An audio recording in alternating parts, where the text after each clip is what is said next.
અર્થકામાર્થમ આયુર્વેદો મનીષીભિઃ કે મનીષીભિઃ પ્રોક્ત આયુર્વેદા આ રીતે કીધું. એટલે ધર્મની અહીંયા અલગ અલગ સિક્વન્સમાં વાત થાય છે. એમાં સૌથી પહેલા કે આવા જે પણ કાયદાઓ છે, આવા જે પણ ગુણો છે, એનું રક્ષણ જો વ્યક્તિ કરશે તો ધર્મો રક્ષતિ રક્ષિતઃ.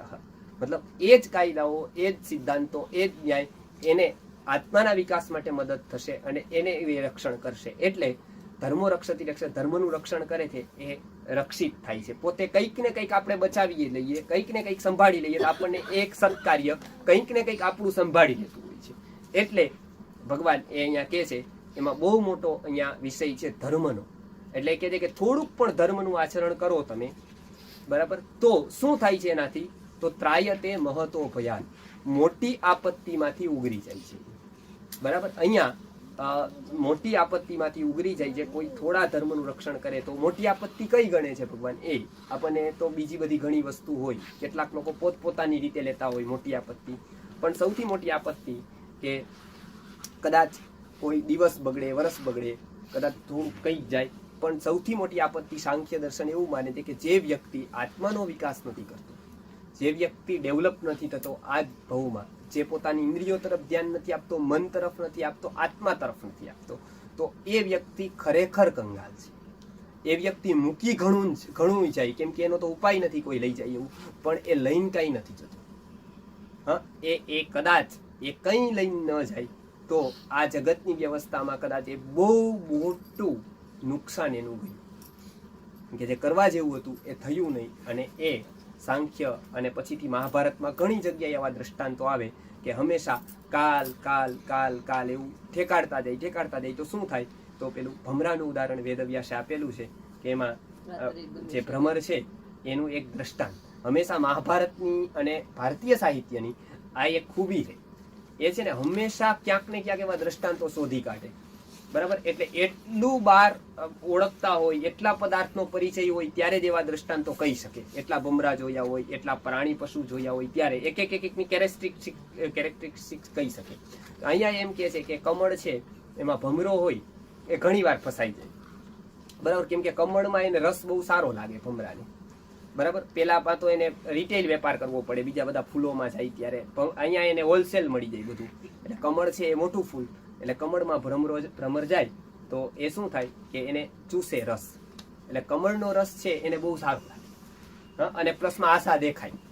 બરાબર, આમાં કમળમાં તો એવું હોય કે કેવડું મોટું હોય એટલે ચૂસતો રે તો બીજા બધામાં ગલગોટો તરત પૂરું થાય એટલે એ બીજી જગ્યાએ જાય ગુલાબ ઉપર. પણ કમળ મળીએ તો એને મોટો ગ્રાહક મળી ગયો, એક જ ડીલ મોટી હોય એટલે એ ત્યાં રસ ચૂસે એટલે પેલું સૂર્ય બરોબર આથમવાનો હોય ત્યાં સુધી એ ચૂસે.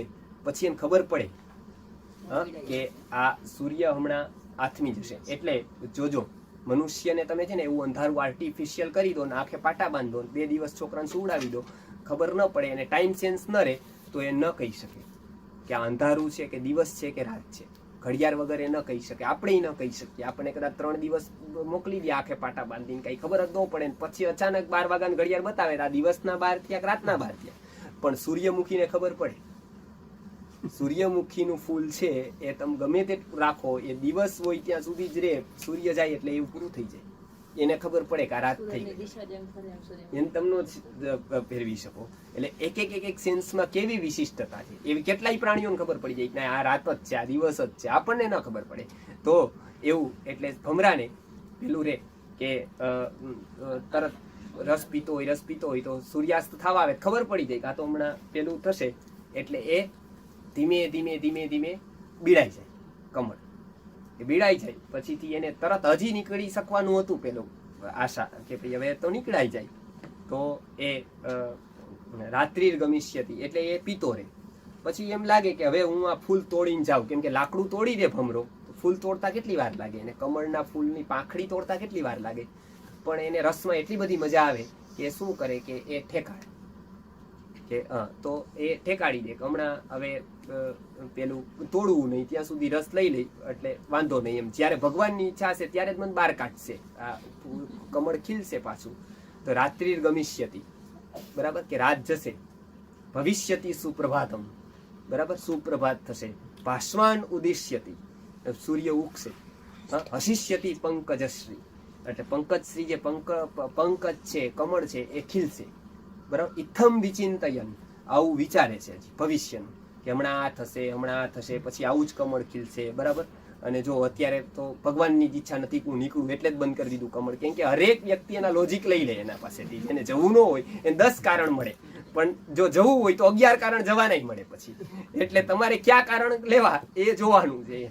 એટલે એ ભમરો છે એ વિચારે કે નહીં, આ જે હવે ખોટું તોડવું કમળ, એના કરતા ઓટોમેટિકલી આ આપણે થવા દઈ વ્યવસ્થા. એટલે ઇથમ વિચિંતયન, હવે આવી રીતે એ ભમરો ગયો, મહાભારતમાં વાત છે.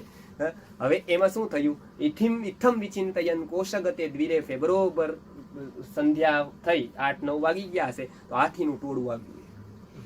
બરાબર. હાથીનું ટોળું આવ્યું એટલે સૌથી પહેલા એને પાર કરવાની હોય નદી. બરાબર. તો નદી પાર કરી, સાધુ તો નથી કે જોઈ જોઈને પગ મૂકે કે ભાઈ હાલો હાલો કઈ, એને સીધો કમળ ઉપર પગ મૂકી દીધો. કમળ ઉપર પગ મૂકતા જ ભ્રમરનું પૂરું થઈ ગયું. ઇથમ વિચિંતયન કોશ ગતે દ્વિરેપે હા હંત હંત નલિની ગજ્જ ઉચ્ચહાર. એક હાથીનું ટોળું આવ્યું, એમાં એક જ પગ મૂકતા એનું પૂરું થઈ ગયું. બરાબર. એટલે હંમેશા વેદવ્યાસ કહે છે કે વ્યક્તિ, અહીંયા ભ્રમર તો કેવલ એક એમને દ્રષ્ટાંત આપ્યું છે, વ્યક્તિની મેન્ટાલિટી આમાં બતાવી છે કે આમાં કે આવું જોઈએ કે હંમેશા આપણે સારા કામ હોય, કંઈક સારું કરવાનું હોય તો એ કાલ કરે, પરમ દિવસે કરીએ, પછી કરીએ. પછી હવે ઉંમર જ થાય છે, પાછું ભગવાન હમણાં પેલું કરે છે, પાછું હમણાં ભગવાને જ આવું કીધું છે, પાછું એ જ આપણા પાસેથી કરાવી દેશે, કરાવવું હોય તે દિવસે. એટલે આવા લોજિક આપણે વાસ્તવમાં લોજિક ન હોય, બરાબર, પણ આપણને એવું બાના મળતા જાય તો એ શું થાય, કાલ પૂરું થતું જાય. તો કદાચ અહીંયા હાથી આવે તો કદાચ અહીંયા યમરાજ આવે, કઈ યમરાજ આવે નહીં. બરાબર. કાલ પૂરો થાય એટલે એ જાય. બરાબર. એ સિસ્ટેમેટિક જ હોય, એમાં કોઈને આવવું ન પડે અહીંયા કઈ રિસીવ કરવા માટે. તો એ પૂરો થઈ જાય તો એ મોટી અફસોસની વાત રહે. એટલે ભગવાન અહીંયા કહે છે કે આવું પણ થોડું આચરણ કરી દે તો થોડીક આશા એવી રહે. બરાબર. થોડીક આશા એવી રહે કે એ વ્યક્તિ આગળ જઈ શકે. એટલે સ્વલ્પમ અપ્યસ્ય ધર્મસ્ય, એટલે થોડા પણ ધર્મનું આચરણ ત્રાયતે મહતો ભયાત, બહુ મોટા ભયથી ઉગારવા વાળું છે. આવું અહીંયા આ શ્લોકમાં કહેલું છે કે મોટા ભયમાંથી, એટલે એમાં આચરણ જન્મ મૃત્યુ રૂપી એવું કીધું છે કે આ બધા મોટા ભયો છે જે વિકાસ ક્રમમાં આગળ ન જવું, એ સાંખ્ય જે મોટો ભય કે છે. બીજા બધા ભયો ઘણા બધા ઉગારી લે છે. એટલે એનો અર્થ એવો નથી, એક ખાસ વાત કે ભૌતિક વાતમાંથી ન ઉગારી લે, એમાં પણ ઘણા બધા એવા ફેક્ટર બને કે એમાં દૈવ શક્તિની મહત્તા, એની સહાયતા એ ભારતીય શાસ્ત્ર અને ગીતા જેવા ગ્રંથમાં પણ સ્વીકારેલી છે. એટલે ઘણી વાર આપણે કહીએ કે ઇતિહાસના ગ્રંથોમાં જો આ ફેક્ટર લેવાયેલું હોત ને, દૈવમ ચૈવાત્ર પંચમમનું, કે આ 5મું દૈવ કામ કરે છે, બરાબર, તો એમાં ઘણો ઇતિહાસ અલગથી લખાય. આ દૈવમ ચૈવાત્ર પંચમમ ક્યાંય લેવાતું નથી કે કોઈએ દૈવે મદદ કરેલી હોય, આવું ઇતિહાસના ગ્રંથોમાં નથી. બાકી મોટી મોટી ઘટનાઓ પાછળ કંઈક એવું બની ગયું છે નાનું અમથું કે જો એ ન બન્યું હોત તો આવું ન હોત. હા, એ ન બન્યું હોત તો આ ન હોત. એક નાની નાની ઘટનાઓએ બહુ મોટા ટર્નિંગ પોઈન્ટો આપ્યા છે. અને એટલે જ આ શ્લોક ઉપર ટિળકે કર્મયોગ શાસ્ત્ર જે એમને લખ્યું છે, લોકમાન્ય ટિળક, એમને આ શ્લોક અને આનાથી આ કર્મયોગ ઉપર બહુ સારું લખાણ લખ્યું છે. શંકરાચાર્ય આનો અર્થ કરે છે, એને લઈને ટિળકે ઘણું બધું આ શ્લોકમાં વિચાર્યું છે. એ ટિળક, જ્યારે આ ટિળકે આ બધું લખ્યું, આ ટિળકના જીવનમાં પણ ઘણા એવા પ્રસંગો બન્યા છે. એમાંથી એક કે એ જ્યારે જેલમાં હતા, ત્યારે માંડલેની જ્યારે જેલમાં હતા, ત્યારે એમને જ્યારે આ મૂકવામાં આવ્યા હતા અંગ્રેજ સરકાર સામે, ત્યારે સજા થઈ હતી. આ બધું કેટલું બધું વિદ્યા, કેટલી બુદ્ધિ. હવે જોજો, આ વિદેશી વ્યક્તિઓમાં એક સેન્સ જરૂરી, એ તો તમે ના જ ન કહી શકો. એ માણસ ઓળખવાની જે સેન્સ છે ને, આપણે ત્યાં તો પૂનામાં ટિળક મહારાજ એટલે એ કથા કરતા હોય, વાર્તા કરતા હોય, ઈ અને ટિળક મહારાજ બે સરખા એના માટે તો, કે આ ટિળક મહારાજ એ મહારાજ ને પેલા બધા એ મહારાજ એમ ટૂંકમાં, બરાબર. એટલે કે એ તો ઠીક છે, ગણપતિનો ઉત્સવ હોય, મંજીરા ગાળે બધા ધૂન ને ડાયરો કરે, એટલે એમાંથી કોઈ એનો કીધું. પણ મેક્સ મુલર હતો ને, એને પાર્લામેન્ટમાં, બ્રિટિશ પાર્લામેન્ટમાં પત્ર લખ્યો, અને એ કે હું 50 વાર આવવા તૈયાર છું કે આ વ્યક્તિને પેલી વાત કે તમે જેલમાં નાખ્યો ને બહુ ખોટું કર્યું અંગ્રેજ સરકારને, પણ હવે તમે જો લો ને રીતે એ ન બદલી શકો તો હું એટલી રિક્વેસ્ટ કરું કે એની પાસે મજૂરી ન કરાવતા. એની પાસે એવું ઘણું કામ છે કે જે દેશને નહીં, ભારત માટે નથી કહેતો, વિશ્વને ઉપયોગી છે ને એવી એની પ્રજ્ઞા છે. હા, એટલે એને કીધું કે હું આના માટે 50 વાર આવવા તૈયાર છું. બરાબર. મેક્સ મુલર કે એ જર્મનનો વિદ્વાન, અહીંયા ભણ્યો, સંસ્કૃત શીખા, બધું. કે જો મને કોઈ પક્ષપાત નથી, હું વિદેશી છું. હા, અને અંગ્રેજ સરકારને એવા અલગ અલગ ઓફિસરને પત્ર લખ્યા કે તક મહારાજને જેવી જોઈ એવી સગવડ તો કદાચ 100% નહીં મળી, પણ 80% જેટલી સગવડતા મળેલી કર્મયોગ શાસ્ત્ર, મતલબ એની ગીતા ઉપરની વ્યાખ્યા લખવા માટેની. અને ઝેરમાં રહીને એને પેન્સિલથી આ લખ્યું, પાના લખ્યા. બરાબર. અને ખરેખર એમની પુસ્તકો વાંચવા જેવી છે. ખગોળ ઉપર એ કેટલું જાણે છે, બીજા વિષયો ઉપર કેટલું જાણે છે. ફક્ત આપણને તો આઝાદી એટલું જ એનું ખબર છે, પણ એની પ્રજ્ઞા કઈ હદે પહોંચી ગઈ. વેદોમાં વિજ્ઞાન છે, એ કેટલા કાલગણના છે, એને નક્ષત્રોનો આધારે જે કાલગણના નક્કી કરેલી છે, એ કેટલી પ્રજ્ઞા છે પ્રખર એમની, એ ખબર પડે છે. એને ભગવદ્ ગીતા ઉપર કર્મયોગ શાસ્ત્ર ગીતા રહસ્ય લખ્યું છે. એમની વ્યાખ્યા ગીતા રહસ્યના નામે છે ને. એ કર્મ આટલું મોટું પુસ્તક છે, પણ શરૂઆતમાં કદાચ બધી વ્યાખ્યા આપણે વંચાઈ જાય ને પછી વ્યાખ્યા હાથમાં લેવા જેવી છે, નહીતર તો ઊંઘ આવે એવી છે એમાં. બરાબર. ત્યારે એટલી બધી એમને મહેનત કરી અને 6 વર્ષે એમને આ ગીતા રહસ્ય લખ્યું. હવે આ મેક્સ મુલર ઓળખી ગયો. બાકી આવા કેટલાય તિલક અહીંયા આવ્યા અને અહીંથી જતાઈ રહ્યા. બરાબર. આપણે તેને ઓળખી જ ન શક્યા. આપણને તો ક્યાંક હોય, ક્યાંક કોઈ કંઈક કામ. આપણા માટે તો શું છે, સમદ્રષ્ટિ આપણે થઈ ગયા કે આપણે તો બધા સત્યનારાયણની કથા કરે, એ સ્વાહા, એનું સારું થાય, એમ કોક જમાડે કે એ સારું, ઓલા કરે. પણ બેયના કામમાં ફરક છે.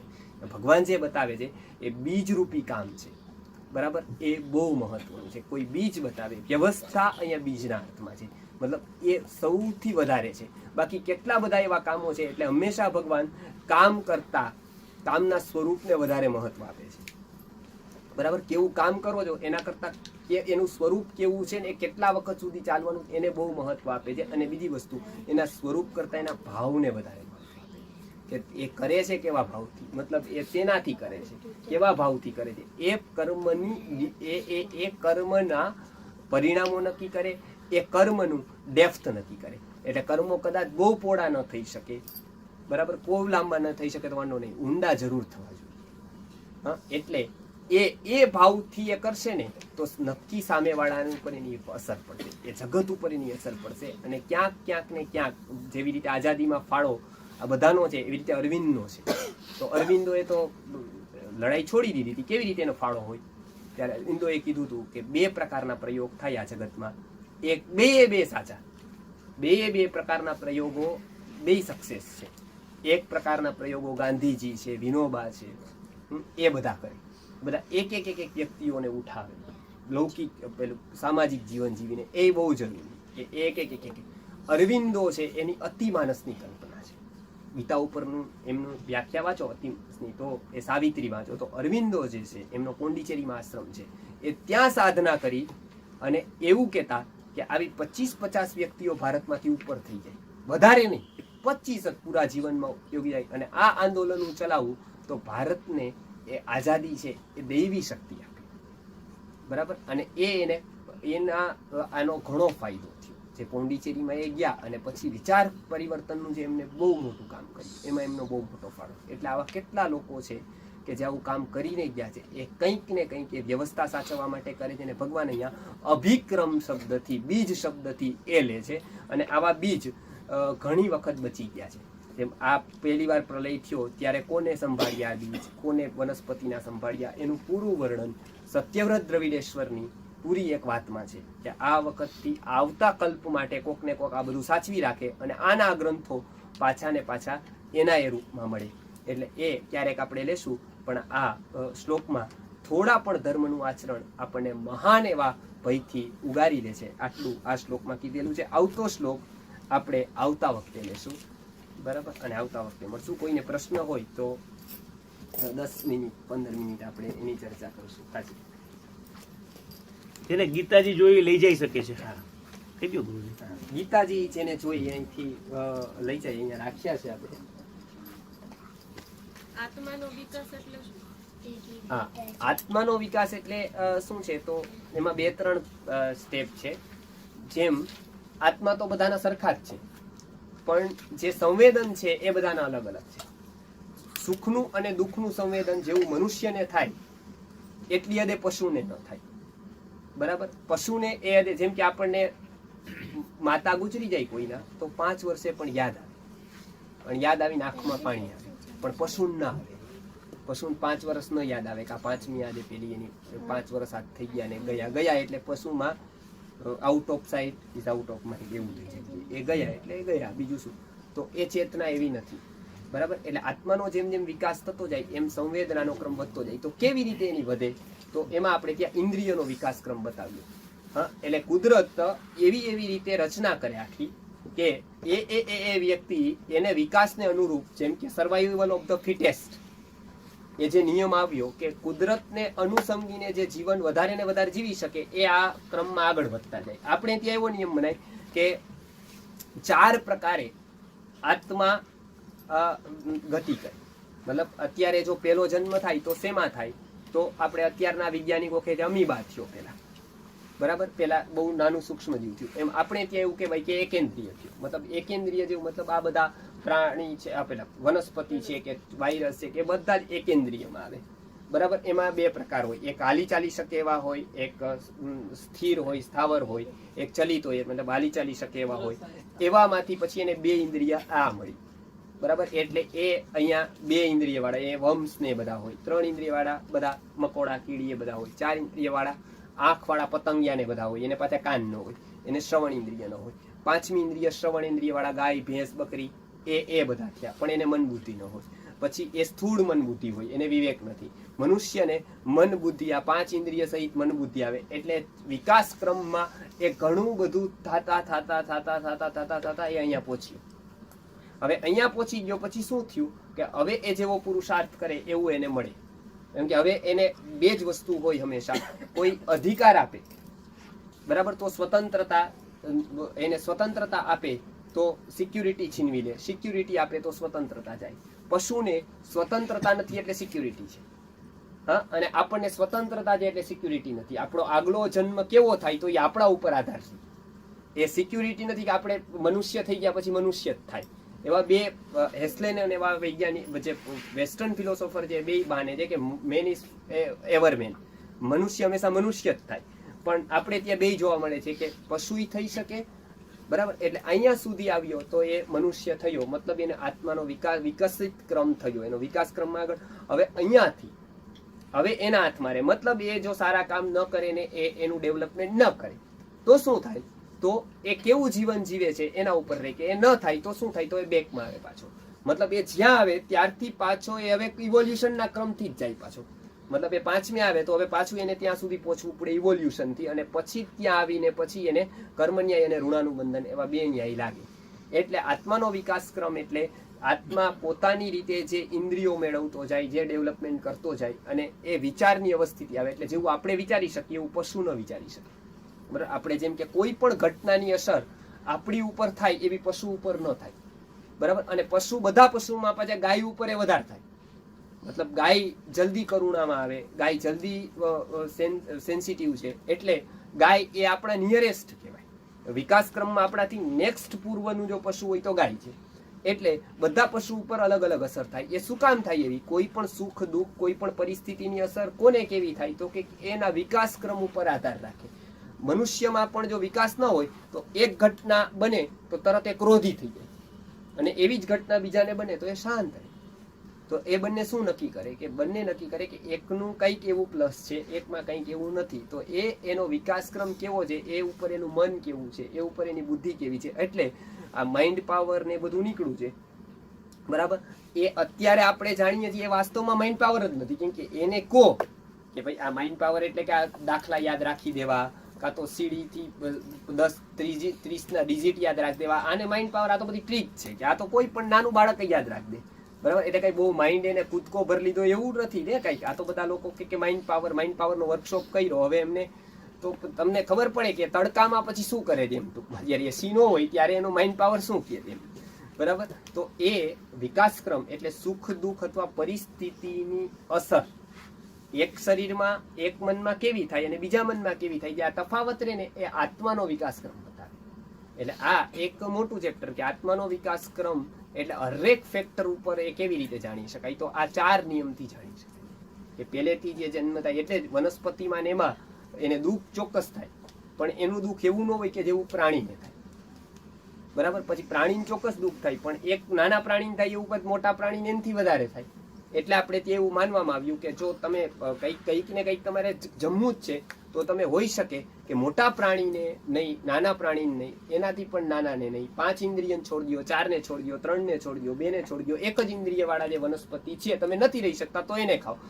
એમાં પણ તમારે જો વધારે આગળ વધવું હોય તો વનસ્પતિ છોડો, સૂકાને ખાઓ.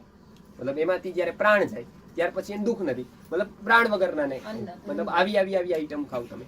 એટલે એમાં જે છે એ શું કામ? તો કે એની ઇફેક્ટ પૂરેપૂરી આપણા ઉપર થાય, અને જેમ એ ઉપર જાય એના કેટલા બધા આ માની લેવાની કોઈ વાત નથી. હું કહું છું કાં તો આ બધા જે આપણા અહીંયા ચાલે છે એવું કોઈ ન માની લે કે આ તો જે પેલા મહારાજ કથા કરતા હોય એવી રીતે કે હા આ પેલા ઇન્દ્ર નામ થયું તો કે આ થયું તો કે એના લગ્ન થઈ ગયા કે થઈ ગયા. બરાબર? કેમ કે આપણે ક્યાં ત્યાં જમવા જવાનું હતું, આપણે ખાલી હાથ પાડવાની છે ને.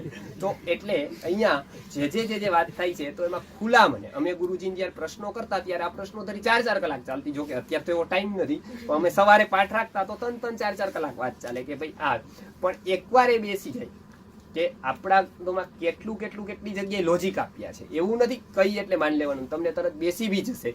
ધીરે એવા કન્સેપ્ટ આપણે સમજતા જશું. અને અમને નહોતું સમજાણું તરત તો કે આજ પાઠ થયો તો આજને આજ સમજાઈ ગયું નહીં, 50-75% સમજાઈ ગયું, કંઈક રહી ગયું.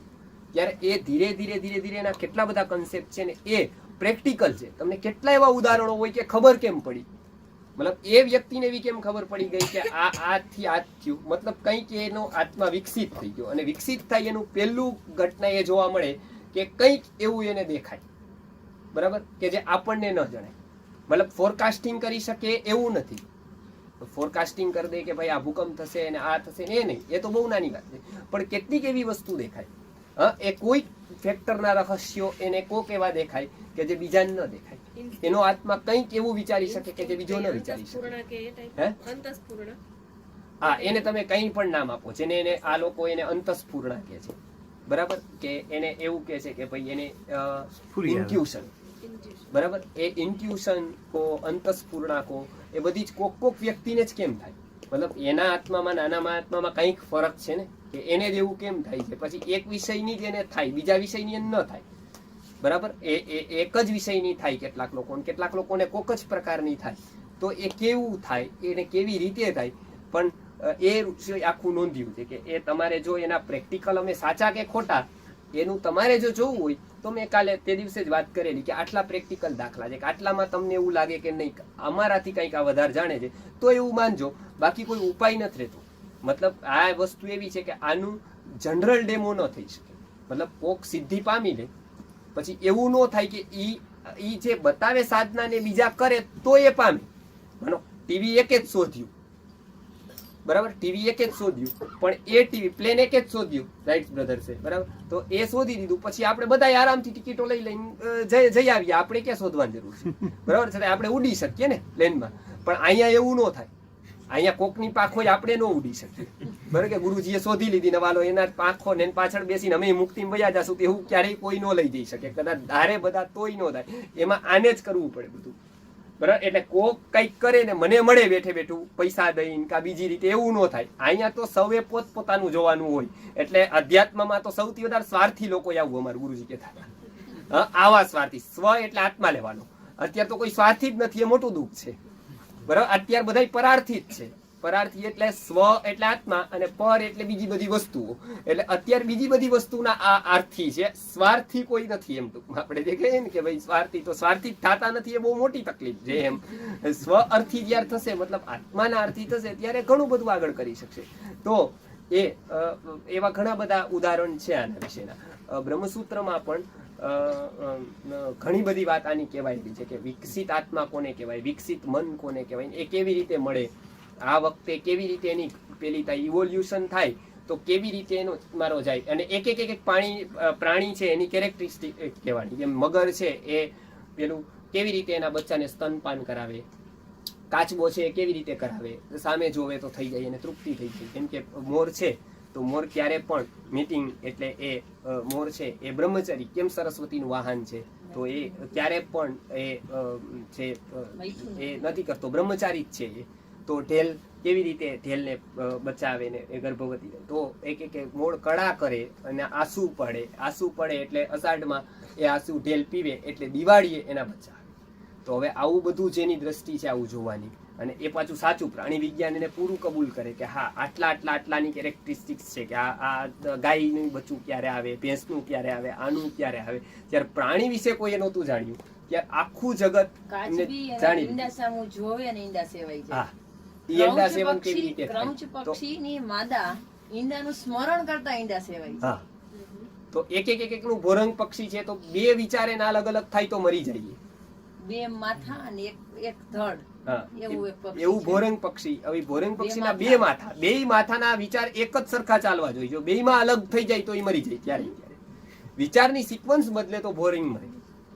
બરાબર, આટલું એને ધ્યાન રાખવું પડે કે આ મગજમાં વિચાર છે, મનુષ્ય એવું ક્યારેય ન કરી શકે. કદાચ બધા મનુષ્યને બે આપ્યા હોય ને તો એ એક કદાચ મને લાગે 1 મિનિટ ન જીવી શકે. બરાબર, કેમ એક માથું એમ કે આમ જાજે ને એક નાના આમ ને આમ જાવ એમ. તો એ વસ્તુ એટલે એવા કેટલા બધા રહસ્યો અને એક ગ્રંથો. એટલે ઘણા લોકો કે આવું કદાચ ન હોય તો તમે જી કયો છો તમારે ખાસ આવા પ્રશ્નો પૂછતા. અહીંયા એક બેને પૂછ્યો તે દિવસે કે આવું માનો ગીતા અને આ બધું કાલ્પનિક હોય તો, કેમ કે પૂર્તિ વાંચતા હોય તો ઘણું બધું એમાં લખેલું હોય પણ એ લખવા વાળા કોઈ વાંચ્યું ન હોય. પાછું અત્યારે ગીતા ઉપર બોલવા વાળા આવે, આ મેઇન પાવર ના બધા આમ જોઈએ અમદાવાદમાં હરેક જગ્યાએ ચાલે ગીતા, પણ તમે એમ કહો કે ગીતાનો શ્લોક બોલતી હોય. બરાબર, અમે તેને કીધું હતું ઘણાને કે એક શ્લોક બોલવાનું કહો ખાલી, પછી ભાષ્યની જવા દો, મધુસૂદનની જવા દો. આ અમને લાગે કે આજે કે છે ને આજે સમજાવે છે આ તો ધૂળ નથી ટૂંકમાં. આના કરતા તમે બીજી જગ્યાએ જે સારું રહ્યા, આમાં તમારે શું એમાં માઇન્ડ જાણી લીધું, માઇન્ડ પાવર. આ એક ગ્રંથો જોવો. અને અમે ગુરુજી કહેતા હતા તે દિવસે મેં કીધું કદાચ માનો કે આ બધું મિથ્સ નીકળે, કલ્પના નીકળે તો આપણું જઈને શું ગયું? બરાબર ને, આપણે 1.5 કલાક પિક્ચર જોત નકર જે ઓલરેડી મિથ્સ છે. એમાં કઈ સાચું? આ તો એકતા કપૂરે કલ્પના કરીને બધું બનાવ્યું, કઈ એને ઉછીને લીધેલી છે. બરાબર, બધાને રાખી દીધા છે અહીંયા. બરાબર, એમાં તો કઈ સાચા નથી, 100% ખોટું છે ને. તો ત્યાં જે રડે જે રડતો નથી, મરે જે મરતો નથી, બરાબર, જે સીતા નથી, પેલું બધું એમ રામ છે એ રામ નથી, એમ એ તો મેચ છે. પણ આમાં ન નીકળે તો આપણે કઈ ચિંતા કર્યા જેવું, કેમ કે આપણે દાવ ઉપર કઈ લગાવ્યું જ નથી. આપણે લગાવીને શું લગાવી દીધું? પણ હા, આ મિથ્સ નીકળે તો ઘણું દાવ ઉપર લાગી ગયું છે. ઘણાએ જીવન લગાવી દીધું છે, ઘણાએ આ જન્મારામાં સુખ જોયું જ નથી જેને આપણે સુખ કહીએ છીએ, એવું તો અમારી સામે દાખલા છે. એ ઘણાએ આના ઉપર એવું દાવ લગાવ્યું કે એને આ જ કેન્દ્ર માર્યું. એટલે જ મનના વિચાર એ બધું એવા નીકળ્યા કે આ બધું કઈ સહેલું નથી અને બધાને વશમાંય નથી. આવું તો કરોડોમાં એકાદાન કદાચ આવું મળે. એ મળે ને એનો ઉપયોગ કરી લઈએ. કદાચ એમાં આવે આવું બહુ ઓછી ઘટનાઓ બને, અને કુદરત આવી ઘટનાઓ બહુ જગ્યાએ ન ઘટાડે, બહુ રેરમાં ઘટે. અને એ જે આપે ને, એ જે સમજી શકે એ, તો એના માટે છે ને એ વિકાસ ક્રમમાં આવતી બુદ્ધિ જ આ બધા રહસ્યો સમજી શકે. એટલે ઋષિ કે છે ને અહીંયા જ કેમ એવું ઉત્પન્ન થયા ઋષિ એવું? એટલે આપણું ધર્મનું છે ને બેઝ બહુ સ્ટ્રોંગ છે. એટલે તમે ક્રિશ્ચિયાનિટીમાં જાઓ તો એમાં એમ કે ભાઈ તમારે જમવું શું એ નક્કી બાઇબલ નો કરે. તમે જે પણ જમો અહીંયા બેસો કલાકનો મામલો. બરાબર, આ રવિવારે તમે આ વાર્યો એ બરાબર, પણ તમારે જમવું શું ની કોણ મગજમારી કરે? બરાબર, તમે મુસ્લિમમાં જાવ તો એમ કે આ દારૂ તો કઈ વાંધો નહીં, પીતો હોય કોક કદાચ તો એ કદાચ પામી શકે, પણ અહીંયા રિસ્ટ્રિક્શન બહુ આવે. અહીં તો તમે રસોડા સુધી ધર્મ આવે કે તમારે શું જમવું એની ઉપર આત્મા ઉપર ઇફેક્ટ થાય, ખાલી શરીર ઉપર ન થાય એની, પ્રાણ ઉપર થાય, મન ઉપર થાય. તમે કેવી રીતે જમો, તમે એટલે એક વાત એની યારે જોડી. કેમ કે અહીંનું જે સાયન્સ છે એ આખું લઈને આખું ડેવલપ કે આમાંથી તમે કોઈ પણ એક ક્રિયા કરો ત્યારે આપણે જોશું કે ધર્મની ક્રિયા એક કોઈ પણ કરો તો એની ઇફેક્ટ ક્યાં એંગલ ઉપર થાય. એટલે અહીંનો ધાર્મિક આપણે ત્યાં જે આવું બધું કરે કે એ મૂર્છિત છે એ તો અહીંયા સજ્જન પણ નથી, સંત જવા દો. અહીંની જે અહીંની જે પરિભાષા છે, ટર્મિનોલોજી છે, એમાં તો એ સંત તો જવા દો, એ તો સજ્જન બી નથી. ત્યારે આ જે વિકાસક્રમ આપ્યા એ બહુ સરસ છે. એટલે ધર્મ અને વિજ્ઞાનનો વિરોધ એકમાત્ર કોઈ દેશમાં ન થયો હોય ને તો એ ભારતમાં ન થયો. એટલે વિજ્ઞાન જેમ વિકસિત થાય એમ આપણે બીવા જેવું નથી અને કોઈ દિવસ ડરાય નહીં. વિજ્ઞાન વિકસિત થશે ને એમ અમારા કહેતા હતા એમ ધર્મ સાચો થશે. એ આગળ વધતા જશે ને. પેલા હતું કે આના પછી કાંઈ ન હોય, દેખાય એટલું જ હોય, પછી સ્વીકારવા માંડ્યા કે ના માઇન્ડ હોય, પછી ઓર આગળ વધ્યા કે પાછા બે જાતના હોય, સબકોન્શિયસ ને કોન્શિયસ. બરાબર, એવું ન દેખાય એવું એક માઇન્ડ હોય પાછું. બરાબર. હવે એ જે સબકોન્શિયસ માઇન્ડ છે, હવે પછી એવું સ્વીકાર્યું કે એ તમને જે વિચારો લાવે અત્યારના ન હોય તો ક્યારના હોય. બરાબર. તો કે હવે પૂર્વજન્મ સિદ્ધ થયો ઓટોમેટિકલી, કે અત્યારે તમને જે વિચારો આવે એ તમે ક્યારેય ન કર્યા હોય એવા આવે તો એ ક્યારના હોય. તમે ક્યારેક કરી દીધા હોય ક્યારેક કોણ તો એ કોણ લઈ આવે. તો એ ધીમે ધીમે ધીમે આ નહીં ને છેલ્લે પહોંચ્યા ત્યાં જ, કે ભાઈ આ આત્મા ન હોય પણ છેલ્લે જે પહોંચે ને એ ત્યાં જ પહોંચી. એટલે જેમ જેમ વિજ્ઞાન વિકસતું થાય છે, અને ખાસ કરીને હિપ્નોથેરેપી, પાસ્ટ લાઈફ રિગ્રેશન, જેટલા પણ ઘટનાઓ બનતી જાય છે એમ લાગતું જાય છે કે નહીં આ પૂર્વ પુનર્જન્મ હોવો જ જોઈએ. અને એ જો એસ્ટાબ્લિશ થઈ ગયું આ જ કદાચ સદીમાં કે આ 10-15 વર્ષમાં ને એ બધા સ્વીકારી લીધું ને, તો પેલી જ ઘાત છે ને એજ્યુકેશન સિસ્ટમ ઉપર પડશે. બરાબર. કેમ કે જે રચાય છે એ શેના ઉપર રચાય છે કે મનુષ્ય શીખવાનું શરૂ પહેલા ધોરણથી કરે છે. બરાબર. હવે એવું જો માની લેવામાં આવે તો 60 નો કોર્સ સરખો રહીએ. બરાબર છે. 60 તો સરખે સરખું શીખીને જ નથી આવ્યા, અને પેલા ધોરણથી તો શરૂ જ નથી થતું શીખવાનું. તો સૌથી પેલું એ બદલાવવું પડે. એટલે જેમ જેમ વૈજ્ઞાનિકો અત્યારે આગળ વધતા જાય છે એમ આપણું ક્યાંક ને ક્યાંક એવું સાચું થતું આપણે જે ઉત્તાન છે તમે કીધી એટલે એ તો પ્રોગ્રેસિવ હોય. ઇવોલ્યુશન છે તો પ્રોગ્રેસિવ હોય, કે ધારો કે એક ઇન્દ્રિયમાંથી 2 ઇન્દ્રિય થયા, એટલે હંમેશા આગળ વધતું હોય. તો ઈ ઉત્ક્રાંતિમાં તમે માનવ અવતાર પામો તો એ રિવર્સ કેવી રીતે થાય? તમે પછી પ્રાણીનો કેવી રીતે મળે? એ તો ઊંધી ઉત્ક્રાંતિ નથી. ઇવોલ્યુશનમાં તો હંમેશા માનવ જ છેલ્લે આવે. એ રિવર્સ ઇવોલ્યુશન ના લો થી ન થાય. ઇવોલ્યુશન પૂરું થઈ ગયું પછી એને પ્રાણીનો પણ એક જન્મ મળે તો એ રિવર્સ થયું ને. જો એ 4 લો કામ કરે. એક ઇવોલ્યુશન, એક કર્મન્યાય, law of justice, law of attraction, અને જે આ 3 જ તમે લો. ચોથો તો આપણા માટે નથી, પણ એ 3 લો કામ કરે એમાં મુખ્યતાથી, જે બ્રહ્મસૂત્ર પ્રમાણે. એમાં પેલો જે છે ને ઇવોલ્યુશન છે. એટલે એમાં જ્યારે પેલો જન્મ થાય ત્યારથી લઈને મનુષ્ય સુધીનો જન્મ થાય, બરાબર, ત્યાં સુધી ઇવોલ્યુશનનો નિયમ લાગુ પડે. જેમ તમે અહીંયાથી જાઓ તો અહીંયાથી તમારા માટે જે પણ કંઈક થાય, તમારી સાથે દુર્ઘટના થાય કે આપણી સાથે કંઈ પણ થાય, તો એ આપણે જ્યાં સુધી પહોંચ્યા નથી, વાપીથી મુંબઈ સુધી, એમ ટૂંકમાં એ ત્યાં સુધી, વાસી સુધી, ત્યાં સુધી આપણને ગુજરાતના કાયદા લાગુ પડે. પછી કંઈ પણ થાય ત્યારે મહારાષ્ટ્રનો લોગા લાગુ પડે આપણને. બરાબર ને? કેમ કે સરહદ ઓળંગો એટલે ઓલાના લોકોના તમે પ્રિમાઇસીસમાં આવો એટલે એના લો લાગુ પડે. એમ અહીંયાથી અહીંયા સુધી જતા ઇવોલ્યુશન લાગુ પડે. હવે ઇવોલ્યુશન જતા જ હવે મનુષ્ય જન્મ આવ્યો એટલે ઇવોલ્યુશન ત્યાં પૂરું થાય. બરાબર. ઇવોલ્યુશન પૂરું થતા હવે બીજા 2 લો આવે. કેમ કે ઇવોલ્યુશન પૂરું થયું, મનુષ્ય થઈ ગયો એટલે હવે એને 2 વસ્તુ આપી. બરાબર. એને શું આવ્યું? ફ્રીડમ આવ્યું. ફ્રીડમ હંમેશા આપે કુદરત. ત્યાં સિક્યુરિટી લઈ લે. ફ્રીડમ આવે એટલે સિક્યુરિટી. કોઈ પણ ચાણક્યએ કીધું છે, કોઈ પણ રાજ્ય વ્યવસ્થા સારી ચલાવી હોય તો તમે આ 2 ક્યારેય સાથે નો આપો, નહીંતર રાષ્ટ્રનું દ્રોહ કરશે, રાષ્ટ્રનું નુકસાન જશે. ક્યારે પણ ફ્રીડમ ને સિક્યુરિટી 2 હારે નો આપો. ફ્રીડમ આપો, સિક્યુરિટી લઈ લો. બરાબર. ફ્રીડમ આપો, તમે તમારે કામ કરવાનું CEO તરીકે તમે કરી શકો, કંપની ગમે ત્યાં લઈ જાવ આકાશમાં, પણ સિક્યુરિટી નો આપો હું તને 10 વર્ષ રાખીશ પછી. બરાબર. તો તમે કરો, તમે બતાવો કામ, ત્યાં સુધી તમે રહેશો. બરાબર. સિક્યુરિટી આપો, ફ્રીડમ લઈ લો. બરાબર. 2 સાથે નો આપો. કુદરત આ 2 સાથે નહીં આપ્યું. એટલે ઇવોલ્યુશન છે એ આપ્યું. ઇવોલ્યુશન પૂરું થયું એટલે હવે શું આપ્યું? ફ્રીડમ આવ્યું. હવે એને કર્મ કરવાનો અવકાશ આવ્યો. બરાબર. હવે એ વિચારી શકે, સર્જન કરી શકે. પશુમાં આ શક્તિ નથી, સર્જન શક્તિ. એટલે હવે એ સર્જન કરી શકે.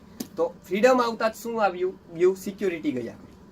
ઇવોલ્યુશન પૂરું થયું, આગળ વધવાનું ન રહ્યું. હવે આપણા બલથી આપણે આગળ વધી, ઇવોલ્યુશન આપણને આગળ ન વધારે.